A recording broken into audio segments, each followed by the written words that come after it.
Hello everyone, in this video I'm going to show a step-by-step tutorial on how to enable push notifications on capital.com account. So as always, we're going to go to our browser, then search for a capital.com broker.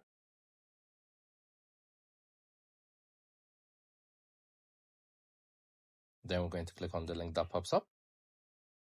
Next, we're going to click on our account section on the top left corner. Then again, we're going to click on settings.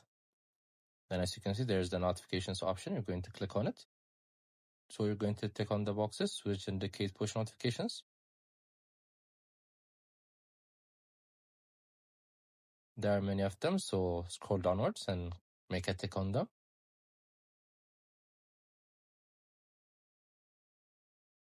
Then once you're done, you just have to go back.